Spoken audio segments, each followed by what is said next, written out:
Gracias por seguir en sintonía con BTV Noticias y ahora hablaremos de un tema que a muchos nos está preocupando desde ayer y es que el estado de emergencia quizás otra vez vuelva a estar en vigencia y para hablar un poco más desarrollado del tema me encuentro con la especialista en seguridad Carolina Ramírez. Hola. Hola, gracias Lisbeth, gracias. Para mí es un placer estar con ustedes como cada vez. Y como bien tú decías, es así, hay un poco de ansiedad en la población porque ¿qué va a suceder? Sobre todo porque este es el periodo más largo que se solicita. Como bien tú planteabas, el Poder Ejecutivo sometió ayer a través de la Cámara de Diputados la solicitud al Congreso para establecer un estado de excepción y en este caso está solicitando 45 días. Recuerden que ese es el procedimiento que se necesita, es como el marco regulatorio mediante el cual entonces se pueden tomar algunas medidas. Y te cuento que me han estado llamando algunas personas y me dicen, ¿y es verdad que van a cerrar el país? ¿O ya hay toque de queda? Y realmente no es así. Se necesita primero el marco jurídico, el marco normativo que establece la Constitución de la República Dominicana para el caso de los estados de excepción y en este caso califica el estado de emergencia. A partir de ahí, recuerden que primero lo aprueba la Cámara de Diputados, luego va al Senado. Y entonces, si se aprueba, entonces ya el Poder Ejecutivo sobre esa base puede entonces tomar algunas otras medidas y entre ellas, naturalmente, no se descarta la posibilidad de un toque de queda. Carolina, estamos hablando de 45 días, no habíamos visto tantos días solicitados por el presidente. ¿Qué pudo haber sido la agravante de esta cantidad? Bueno, como tú sabes, la cantidad de contagios que hemos tenido, el pico que hemos tenido en las últimas 2 semanas y también está el tema del congestionamiento que hay en el sector hospitalario. Tú sabes que, bueno, de hecho, tanto en el Gran Santo Domingo como en Santiago sobrepasamos entre el 88 y el 90% de la capacidad. Y hay un tema muy importante y es la disponibilidad de unidades de cuidado intensivo, porque esta es una enfermedad de la que todavía estamos aprendiendo y que pudiese generar complicaciones. Pero como bien decías, es la cantidad de tiempo más largo, pero de todos modos recuérdate que nunca han aprobado la totalidad de lo que se solicita. En principio se solicitó un mes y se aprobó 25 días y luego fue bajando. Entonces, aunque también la situación política del país es totalmente diferente. En ese momento, como tú bien sabes, estábamos en un proceso preelectoral y ya ha pasado todo ese tema y había una oposición muy férrea. Ahora, esta decisión se ha tomado en conversación con las nuevas autoridades, porque estamos en una especie de proceso de transición en el que las autoridades salientes todavía tienen la responsabilidad de gestionar el sistema, pero gracias a Dios se está dando un proceso bastante tranquilo, bastante amigable y en coordinación con las nuevas autoridades. Y por lo tanto entendemos que quizás no habrá la resistencia, recuerdas, que había en el Congreso para aprobar este tipo de medida. Hay varios rumores y eso nos tiene a muchos asustados porque queremos tener salud, pero la parte económica va en declive cada vez.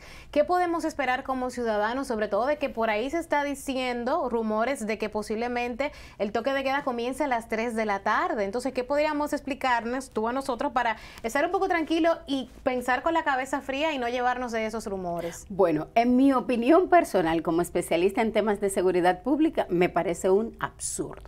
Lo primero es que incluso en este caso existe la posibilidad de que las restricciones ni siquiera sean a nivel nacional, sino, como han recomendado algunos especialistas, es que pueda hacerse precisamente para las áreas que tienen complicación, porque nosotros todavía tenemos provincias que tienen 3, 4, 5 casos, o sea que no tienen, por ejemplo, la situación que pasa en el Gran Santo Domingo. Y como bien tú apuntalabas, Lisbeth, hay un tema económico, hay un desgaste económico muy fuerte.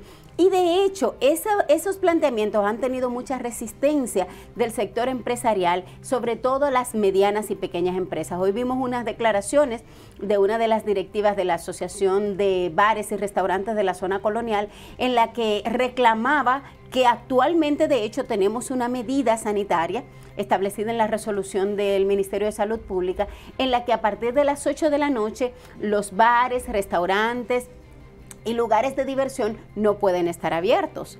Eso está vigente, eso no es que tenemos que esperar. Eso es así. Entonces ellos decían que han presentado un protocolo a las autoridades y que ellos han cumplido. De hecho, bueno, el Ministerio de la Presidencia mostró un estudio que se hizo y en ese tipo de lugares entre el 78 y el 98% habían cumplido. Entonces ellos dicen que no se le debería penalizar por el mal comportamiento que ha tenido la ciudadanía, porque tú has visto, Lisbeth, los videos en las redes de la gente, como dicen por ahí, dada al pecado. O sea, el detalle está en que le hemos perdido el miedo y el respeto al coronavirus. Y teniendo esa parte en consideración, ¿cuáles recomendaciones en general nos brindas para no volver a caer en otro estado de emergencia y que, bueno, que no siga subiendo esas cantidades de contagios con el coronavirus? Mira, las autoridades han tomado las medidas pertinentes.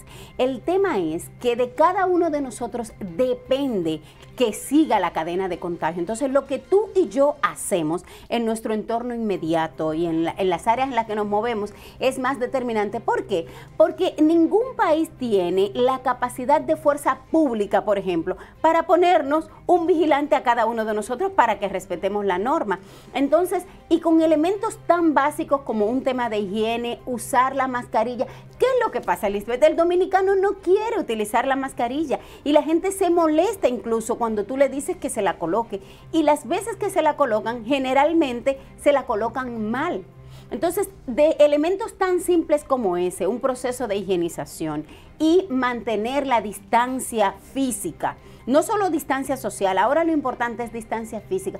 Y si usted no tiene que salir a la calle, si usted puede hacer las cosas desde la casa, quédese en su casa en la medida de las posibilidades. Yo sé que la situación económica es bastante complicada porque de hecho ahora empezamos ya a pagar los compromisos económicos que nos habían dado meses de gracia. Recuerda también que teníamos el tema de la electricidad, que no había que pagarla por el tema de la suspensión. O sea, sí tenías que pagarla, pero no te podían suspender la electricidad. Entonces es muy posible que todas esas gracias que habíamos tenido ya empiecen a ceder. Entonces, la recomendación básica es esa: mantenga las medidas de higiene, salga a lo necesario, ahorre, tratemos de no, porque estamos descontrolados como si no tuviésemos que pagar esas tarjetas de crédito y efectivamente ahora vamos a tener que apretarnos los cinturones, como se dice, además de que estamos en un proceso político, social, económico y de salud, o sea que está complejo en todo el sentido de la palabra, así que por favor, a cuidarse. Muchas gracias, Carolina. Y bueno, utilizar siempre su mascarilla es el llamado que se está haciendo para evitar continuar con este contagio de coronavirus. Nos vamos a una pausa y retornamos en breve.